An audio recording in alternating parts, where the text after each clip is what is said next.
Welcome to the Paranormal Bible Podcast, where we take a deep dive into the world of flash fiction, those short, intense stories that really get under your skin, and explore the dark side of the paranormal. Today, we're taking a look at two tales, each offering a unique glimpse into the unsettling and unexplained. Think of this as your express ticket to the strange and the sinister, enough to spark those late-night what-ifs that keep you looking over your shoulder. It's always fascinating to see how these flash fiction stories, despite their brevity, can really pack a punch. They tap into our primal fears, those things that lurk in the shadows of our collective consciousness. Our first paranormal probe for tonight, Shadows of the Pact. Imagine you stumble upon a hidden village, a place seemingly untouched by time. And beneath the surface, a secret. A pact made with something ancient and powerful, something demonic. Our protagonist, Dr. Evelyn Cross, she's a scholar, but she's also haunted by her own past. She uncovers the centuries-old agreement and finds herself drawn into its web. It's a classic setup, but the way this story plays with the idea of a pact, it really adds this layer of unsettling history. You get the sense that something terrible happened, a sacrifice made, a line crossed. It all starts with a discovery, right? This brittle parchment hidden away in a monastery library, layers of folklore, and then bam, the truth. A deal with a demon. What kind of desperation drives a village to make that kind of bargain? And what exactly does this demon crave? I mean, we've all heard tales of demons wanting souls, but this one feels different. I think it goes beyond simple survival. It's like the village hit some breaking point, some crisis of faith, and this demon offered a solution, but at a price. And as for its desires, that's where things get interesting. The story hints that it wants knowledge, but not just any knowledge, something more specific, something tied to the human experience. So following the trail of this parchment, Evelyn travels to Briar Glen, this isolated village that seems stuck in time, with an almost eerie stillness. She meets Elias, the village elder. Now, he's a fascinating character. There's a weariness to him, like he's carrying the weight of generations on his shoulders. And he gives these cryptic warnings about the demon's pull, particularly on those with a certain disposition. Now, that seems to hit close to home for Evelyn, given her own past struggles. What do you make of that the demon might be drawn to specific individuals? It's a brilliant way to tie the external threat to the internal conflict of our protagonist. The demon isn't just a force of nature, it's something that seeks out vulnerabilities, preys on those who are already grappling with inner demons, so to speak. The atmosphere of Briar Glen is so vividly described. You have this unsettling agelessness of the villagers and this ominous stone well with these unnatural grooves etched into it like claw marks. And then you have Evelyn's dreams. They're filled with these disturbing rituals, whispers of forbidden knowledge. What kind of promises do you think a demon like this would offer in those dreams? It's a classic tactic of temptation, isn't it? Offering what seems like solace or resolution to deep-seated fears or desires.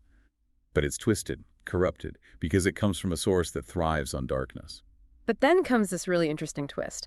Evelyn realizes that the villagers aren't actually complicit in this pact anymore. They're more like prisoners, passively fueling the demon's hunger.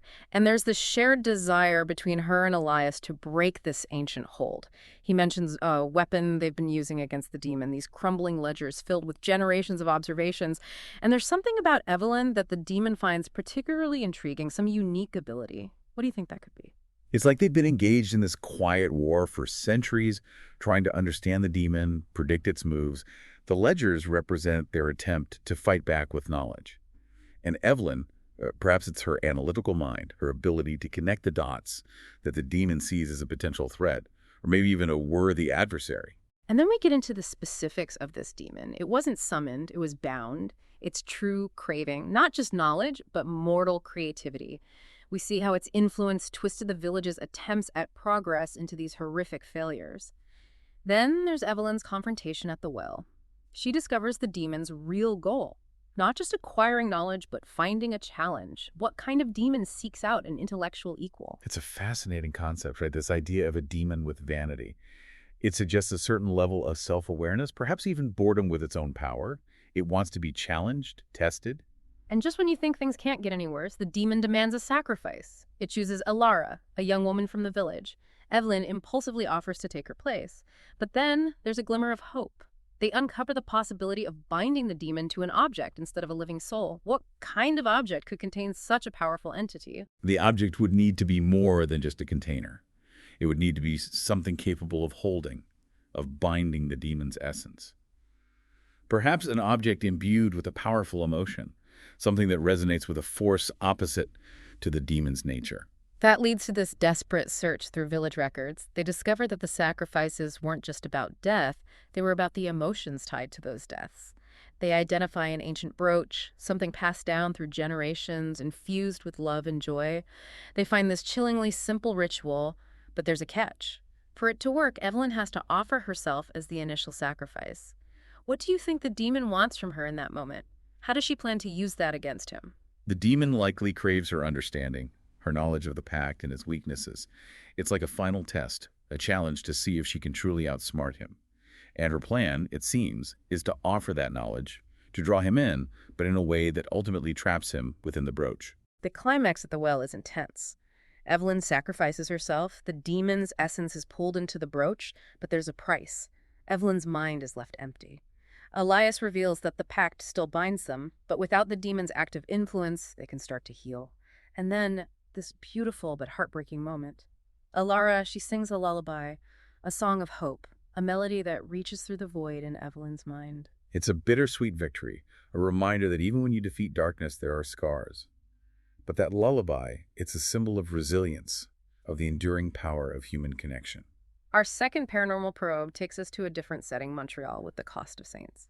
We meet Sarah Dubois, an antique appraiser. She's dealing with grief, a fading faith, and her grandmother's failing health. Gran gives Sarah a simple wooden rosary as a gift. Nothing fancy, but there's something about it, a warmth that Sarah feels. What's your take on the significance of an object like that? It's like those stories of haunted houses, right? The objects hold echoes of the past, of the emotions tied to them. That warmth Sarah feels, it suggests a connection to something beyond the ordinary, something perhaps tied to her grandmother's faith. Then things get really interesting. Sarah accidentally heals Mrs. Antonelli's son. It's not intentional, it just happens. Sarah experiences these strange sensations, and the boy recovers from supposedly incurable illness. The doctors are baffled. How do you imagine this sudden ability affects Sarah? Talk about being thrown into the deep end. She's going through her own struggles, and suddenly she has this power she doesn't understand, this responsibility that's thrust upon her. It's bound to shake her world. Word spreads quickly, and soon Sarah's apartment becomes this makeshift clinic. People come from all over, desperate for healing. But with each miracle, there's this growing unease within Sarah, a physical and emotional toll. What are some of the first signs that these miracles are coming at a cost? It's classic folklore, right? Magic always has a price.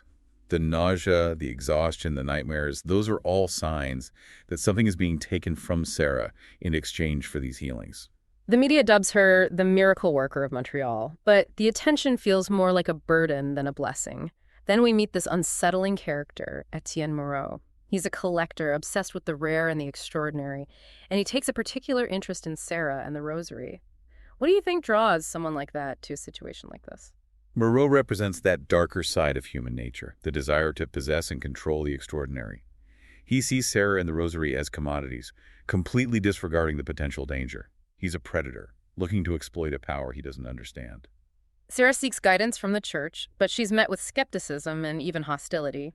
This leads her to Father Gabriel, a weary priest tucked away in a forgotten corner of the city. He offers a different perspective.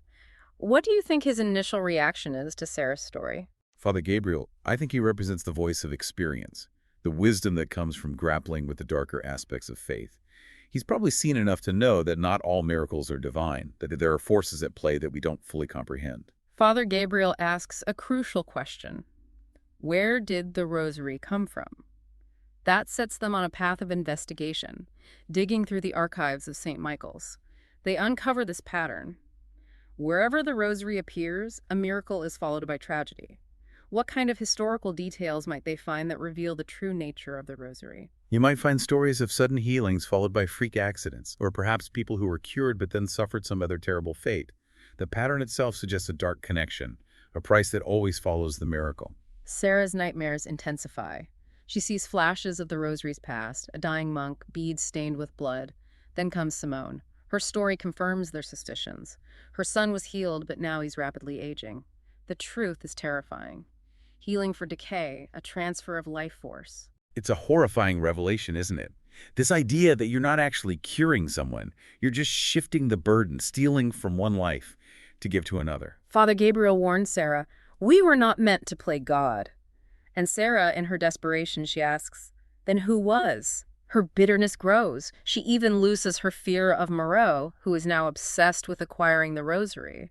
What kind of entity do you think they're dealing with? It's something ancient, something that predates our ideas of good and evil. Not a demon in the traditional sense, but something more akin to a force of nature, a parasite that thrives on human desperation. They turn away from religious texts and delve into forgotten folklore. They discover tales of parasitic entities drawn to human suffering, offering false hope. The rosary isn't a conduit to heaven, it's a trap. It's a chilling thought, isn't it? That something could use our own faith, our desire for miracles, as a way to feed on us.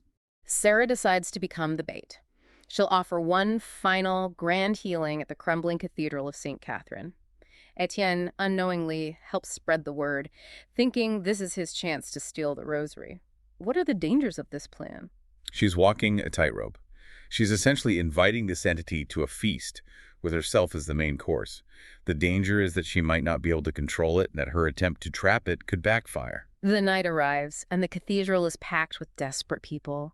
Etienne and his thugs are lurking in the shadows. As Sarah prepares to perform the healing, Etienne makes his move, trying to grab the rosary. What's his fatal mistake? He underestimates the power he's dealing with. He sees the rosary as just an object, a trinket, and he fails to grasp the true nature of the entity behind it. He's about to get a very brutal lesson. The air in the cathedral shimmers, and then the entity manifests. It's not a demon as we typically imagine it. This is something alien, something insectile, a pulsating hunger made flesh. Etienne's fate is swift and horrifying. It's a stark reminder that some things should not be tampered with, that there are forces in this universe that operate outside our understanding of morality or reason. Sarah, in a moment of clarity, she doesn't attack the creature directly. She uses the rosary to shatter a stained glass window depicting the saint connected to the rosary's creation. The entity screams. The light from the window seems to burn it. What's the significance of that window? It's like she's severing its connection to the source of its power. The saint, the faith associated with the rosary, those were all twisted, corrupted by the entity. By destroying that symbol, she cuts it off, leaving it vulnerable. The entity dissolves. Father Gabriel approaches Sarah and says, "You saved them." But her response is chilling. She talks about salvation found in the heart of darkness. What does that tell us about Sarah's future? She's been changed by this experience, scarred by the knowledge of what truly lurks in the shadows. Her faith is shattered, but perhaps she's found a different kind of strength, a grim determination to confront the darkness head-on. So, with Shatters of the Pact, we're left pondering the nature of forbidden knowledge, the lengths we'll go to for power or survival, and the enduring resilience of the human spirit. It's a reminder that even in the face of ancient evil, there's always hope, but it often comes at a cost. And with the cost of saints, we're confronted with this unsettling idea that even miracles can have a dark side, that there's a hidden economy at play, a price for every gift. It makes you think twice about those things we desire, about the true sources of power, and whether some gifts are simply too dangerous to accept. As we wrap up this episode of the Paranormal Bible Podcast, we encourage you to delve deeper into these stories. What resonates with you? What questions linger? Share your thoughts with us. And as always, remember to rate and follow the show for more captivating stories from the Paranormal Bible.